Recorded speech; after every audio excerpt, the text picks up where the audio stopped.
fallen, heal the wounded, but also to work for peace.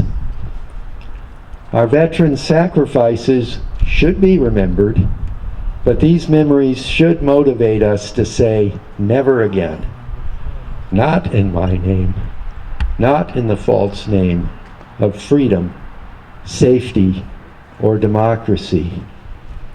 Peace is the only adequate war memorial that we should have. And I'm going to read just a quick quote in reference to that. John Kennedy said in 1963, and John Kennedy, by the way, was president, but he was also a World War II combat veteran. He said in a famous speech called his peace speech, "Peace does not require that each man love his neighbor. It requires only that they live together in mutual tolerance, submitting their disputes to a just, peaceful settlement." So with that, we're going to call on Ryan Lane to bring us some music, and then we're going to go on and have a presentation by Brandon Parker about the situation in Gaza, and then Ryan is going to talk to us about what's happening with veterans in our country in terms of their dealing with the aftermath of war, and then we're going to do a very solemn bell ringing and litany in which we honor all the victims of war, respectfully for the veterans who have suffered in war, but also remembering all the other victims of war. So, Ryan? Sometimes it's called Green Fields of France. It's also No Man's Land. Yeah, she lives in my building. Oh, how do you do, young Willie McBride? Do you mind if I sit here down by your graveside and rest for a while in the warm summer sun? I've been walking all day and I'm nearly done. I can see by your gravestone you were only 19 when you joined the Great Fallen in 1916. Well, I hope you died quick, and I hope you died clean. Oh, Willie McBride, was it slow and obscene? Did they beat the drum slowly? Did they play the fife lowly? Did they sound the death march as they lowered you down? Did the band play the last post and chorus? Did the pipes play the flowers of the forest? And did you leave a wife or a sweetheart behind? In some loyal heart is your memory enshrined. And though you died back in 1916, to that loyal heart you're forever 19. Or are you a stranger without even a name, forever enshrined behind some old glass pane? In an old photograph, torn, tattered, and stained, and fade into yellow in a brown leather frame. Did they beat the drum slowly? Did they play the fife lowly? Did they sound the death march as they lowered you down? Did the band play the last post and chorus?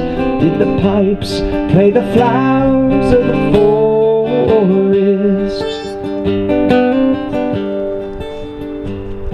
The sun shining down on these green fields of France. The warm wind blows gently and the red poppies dance. The trenches have vanished long under the plow. No gas, no barbed wire, no guns firing now.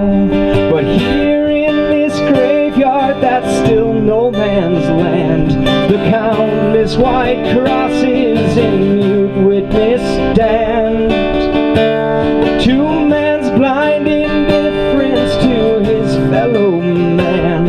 And a whole generation were butchered and damned. Did they beat the drum slowly? Did they play the fife slowly? Did they sound the death march as they lowered you down? Did the band play the last post and chorus? Did the pipes play the flowers of the forest?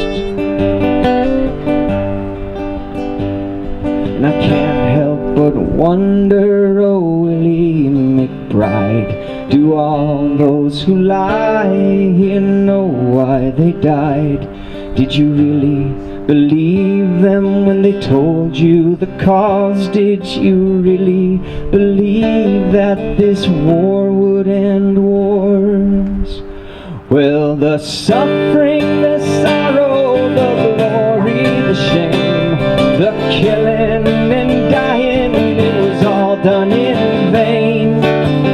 Oh, Willie McBride, it all happened again and again and again and again and again. Did they beat the drum slowly? Did they play the fife slowly? Did they sound the death march as they lowered you down? Did the band play the last post and chorus? Did the pipes play the flowers of the forest? Did the band play the last post and chorus? Did the pipes play the flowers of the forest? Thank you, Ryan. That was great.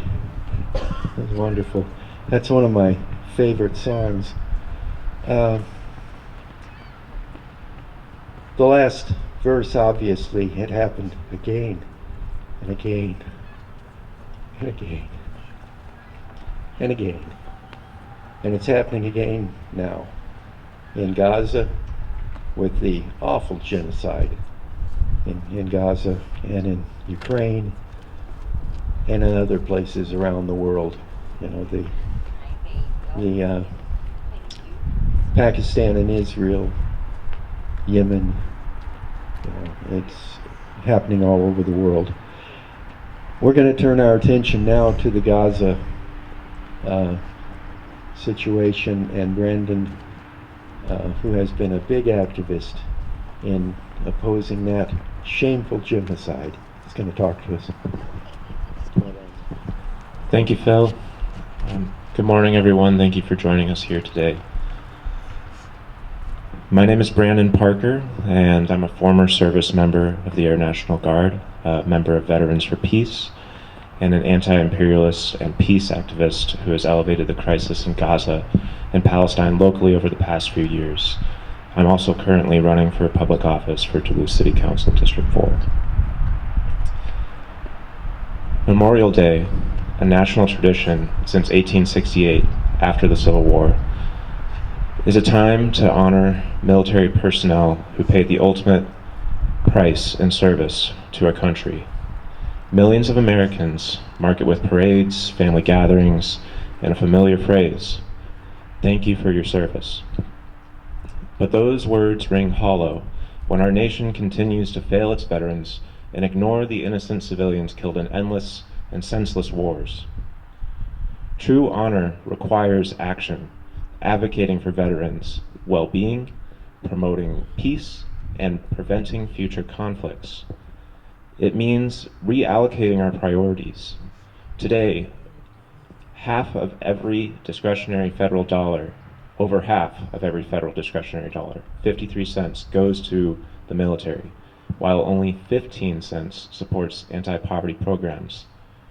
This lopsided spending priority shortchanges not just troops and civilians who pay the ultimate price for this austerity and rampant militarism, but the 140 million Americans living in or near poverty. We're constantly told we can't afford health care, education, or infrastructure, yet, as the richest nation in history, it's not the money we lack, it's moral clarity.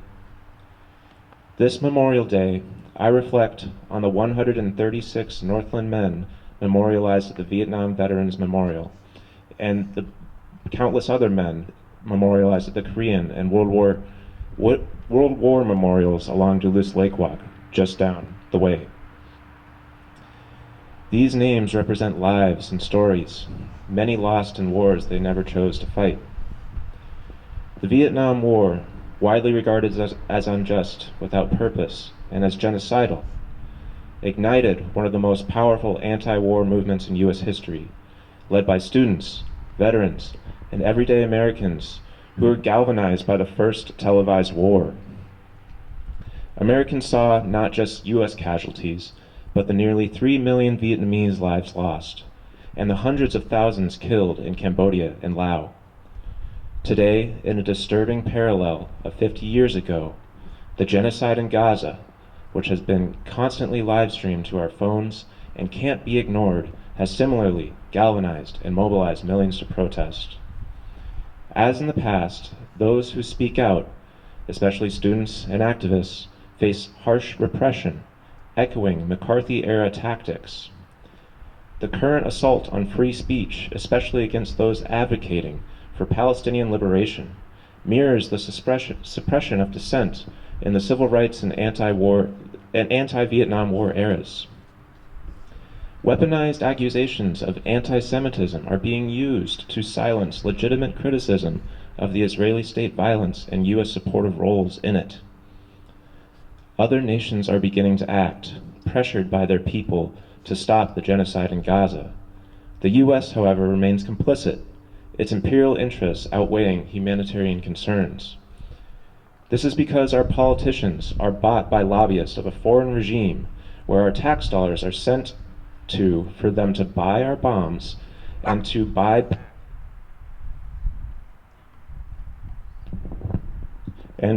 back those very same politicians in a vicious money laundering scheme on our dime. Our government sends billions in tax dollars to support Israel's military while cutting Medicare, Social Security, and essential services here at home.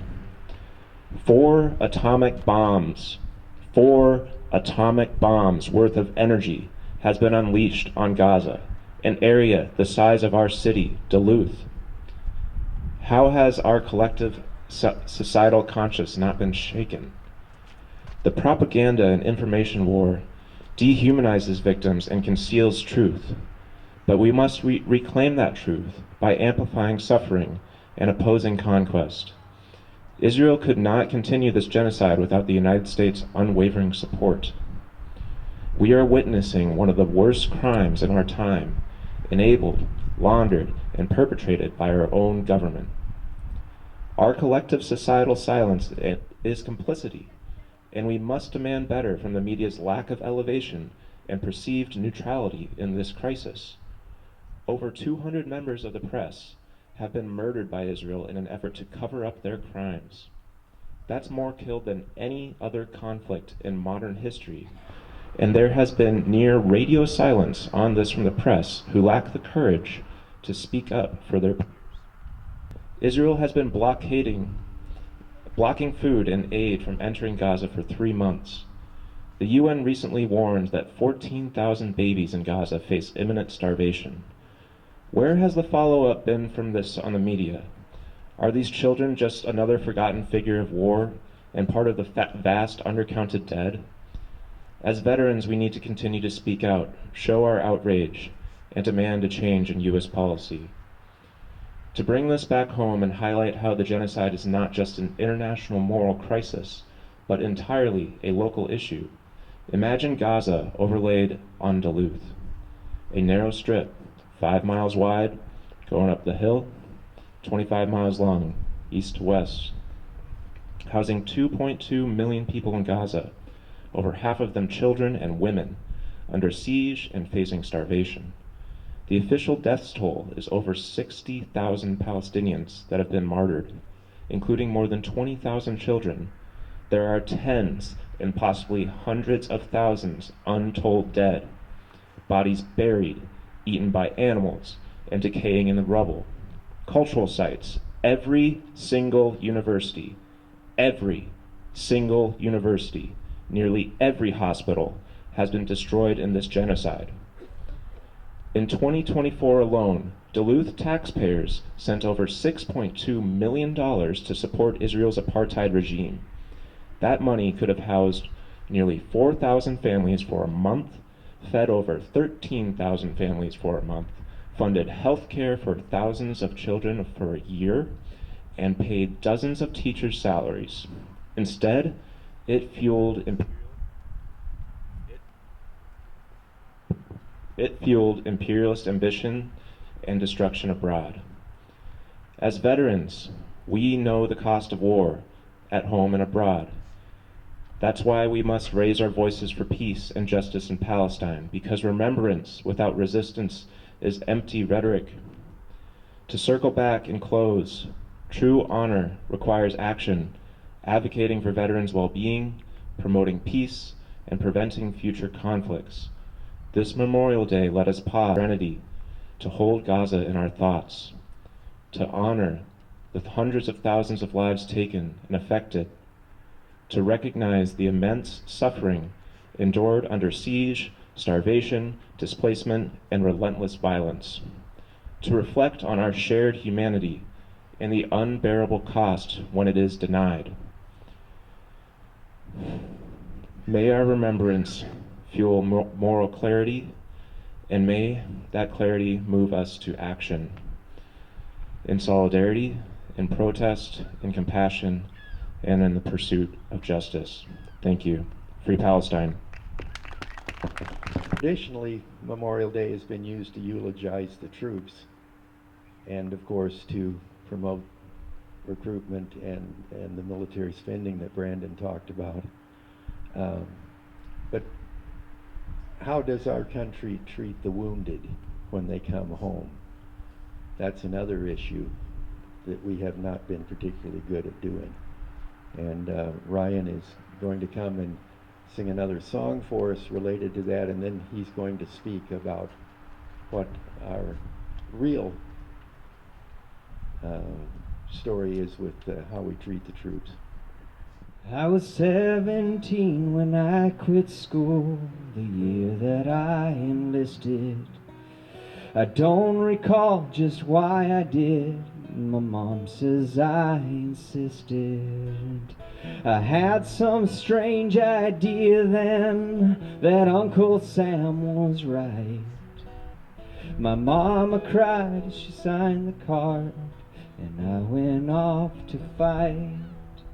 But I got the news this morning, the doctor told me so. They killed me in Vietnam, and I didn't even know. Got off the plane in Vietnam, it didn't look like war. With all I saw, I started wondering what we came there for.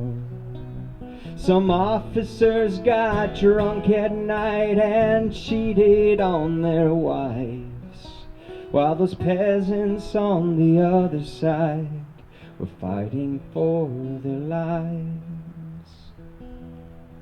You know, the army tried some fancy stuff to bring them to their knees, like Agent Orange defoliants to clear the brush and leaves. You'd fly all day above the trails through clouds of poison spray, but they never said that chemical would hurt our health today. But I just found out this morning, the doctor told me so. They killed me in Vietnam, and I didn't even know. Well, I tried hard to forget that war like everybody else did. I settled down, got married, and I even had some kids. Our children both had birth defects, the doctors had their doubts. They never said what caused it, but I think I just found out. 'Cause I got the news this morning, the doctor told me so. They killed me in Vietnam, and I didn't even know. The doctor says I have some time, he's trying to be kind. You know I've never been a radical, but this has changed my mind. I'd be so proud to hear my son say, no more goddamn wars, 'cause you killed our dad in Vietnam, and he didn't even know. This Agent Orange from Vietnam we carry with us still, that stays inside for years and years and does its best to kill. You might get cancer of the liver, you might get cancer of the skin, you might get AVA disability, you might not live to win. 'Cause I just found out this morning, the doctor told me so. They killed me in Vietnam, and I didn't even know.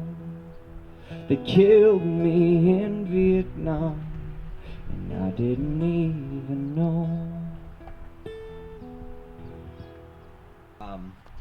Well, hi everyone, my name's Ryan Lane. I am a veteran. I served as a Navy hospital corpsman from 2006 to 2011. Was mostly attached to the Marine Corps as medical support. I did one tour in Iraq in 2008. I also worked as a clinical social worker and readjustment counselor at the Duluth Vet Center. So today I'd like to talk to you. I'm talking in my my civilian capacity about Veterans Affairs. So my opinions do not reflect the opinions of the VA. But I guess what I'd like to talk about is kind of the role of the VA and some factors with veterans coming home from wars and some who are not, and kind of the role of the VA. So,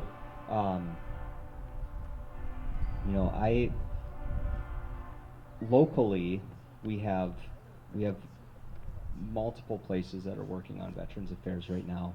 We have the Twin Ports Outpatient Clinic. We have the Duluth Vet Center doing counseling. Twin Ports is also doing counseling. We have MACV working on veterans homelessness. We have a very active DAV locally. We also have the County Veterans Service Office that is helping to try to support veterans in getting getting their service connection claims to try to support them. And so we actually do have a lot of services available to veterans, and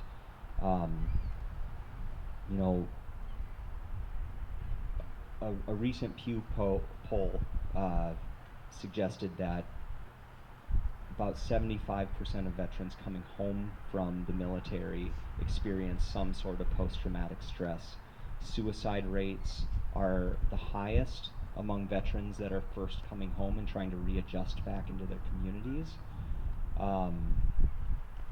And I guess a piece that I'd like to talk about as I'm, I had my own experiences of coming home,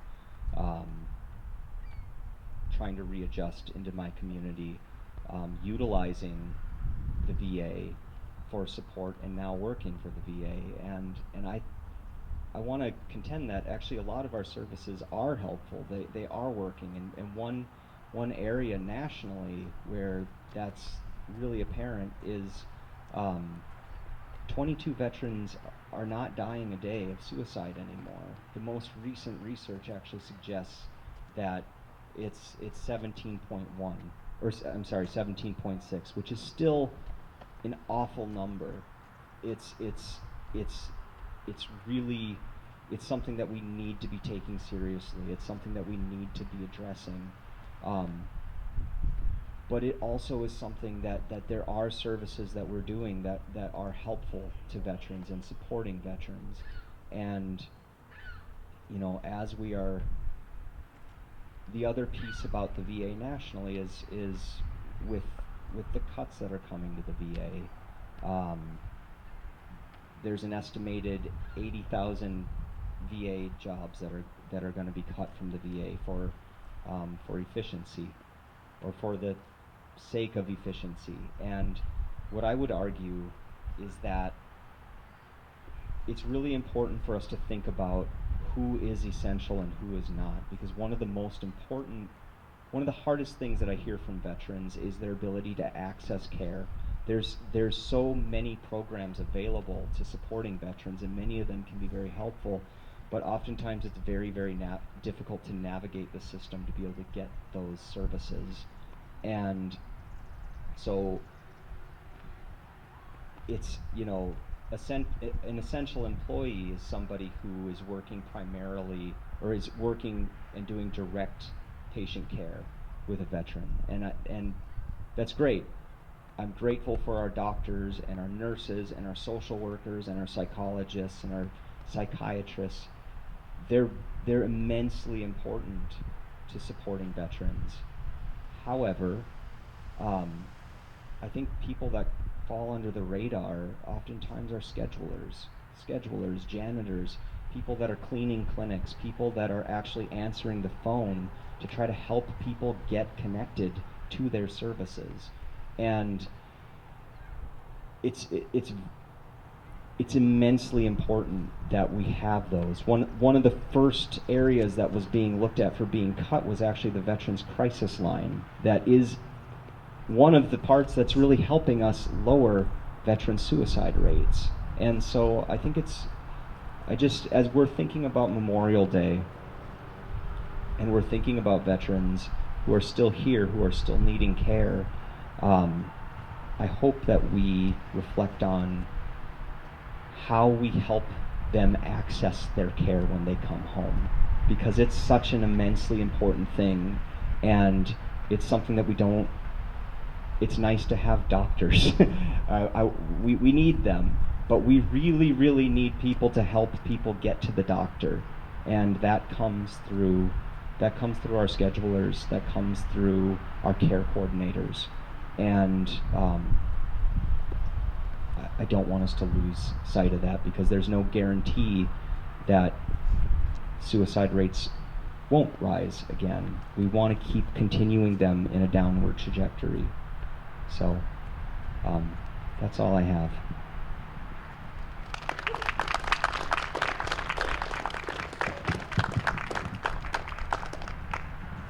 Nothing like a message from the front line, so to speak. One quick announcement before we move on. This coming Saturday, May 31st, between 9:30 a.m. and 2 p.m., there will be education workshops, a picnic, and a potluck at the Pilgrim Congregational Church, 2310 East 4th Street here in Duluth. And this has to do with resisting genocide in Gaza and resisting Zionism here at home. we should be deeply ashamed of what our country is doing with supporting Israel, and this is just one more of the many events that have been happening in our community on this issue. We're now going to move on to our litany of remembrance and bell ringing, and we're going to call on the Morgan family, Julie and Tom Morgan. Julie is with Tom is with Veterans for Peace, and Julie is with Grandmothers for Peace. And they're going to lead us in a ceremony of bell ringing for all the victims of war. Okay, let me tell you the program here. You're going to ring the bell, and Julie is going to read a few lines, and then I'm going to lead you in the following phrase we all speak. Today we remember their sacrifices as we work for peace. You got that? Today we remember their sacrifices as we work for peace. Okay.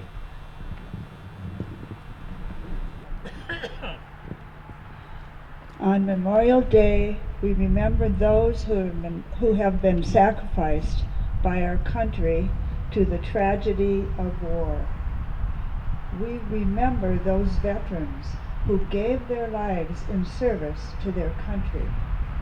We remember those veterans who came home wounded in body, mind, or spirit. Today, with me, today we remember their sacrifices as we work for peace.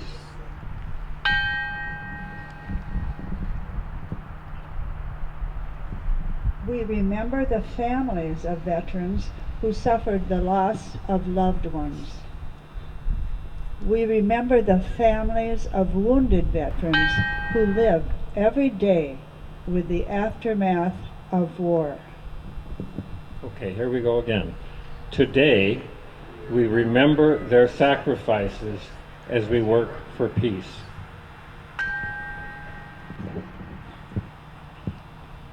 We remember all the victims of war, the children, the civilians, the aged.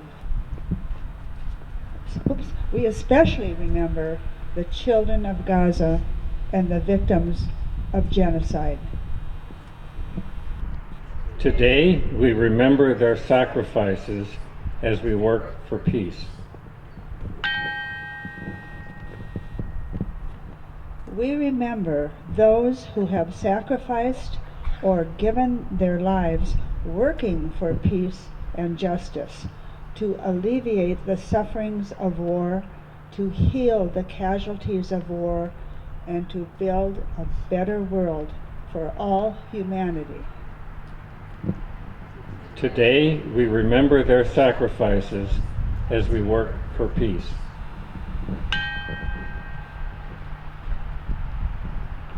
On this Memorial Day, we remember all these things, and we commit ourselves to working for a better world, for a time when, as the prophet Isaiah said, they shall beat their swords into plowshares and their spears into pruning hooks. Nation shall not lift up sword against nation, neither shall they learn war anymore.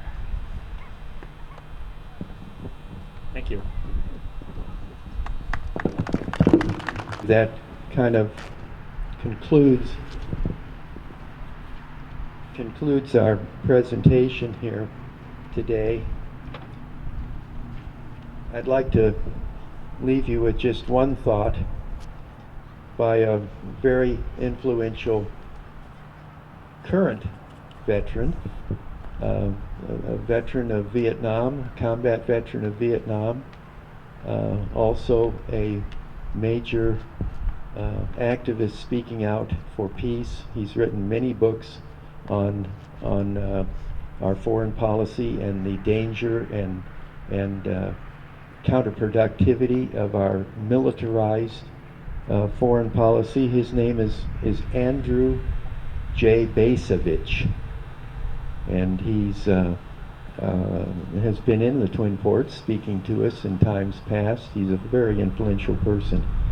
And he says regarding Memorial Day and our frequent veneration of veterans on Memorial Day, which is appropriate, but this is what he says. Americans profess to care about the sacrifices of those who served the nation in uniform. Why don't we care enough to keep them from the harm in the first place? I leave you with that thought. Why do we continue to have nothing but support for war all across the country, all across the world? Why is it that we never have enough money, as Brandon talked about, for health care or education or infrastructure or children or child care, or the laundry list goes on, but we never have a shortage of money when it comes time to have the next war? Thank you for coming, and please go out and spread the message of peace.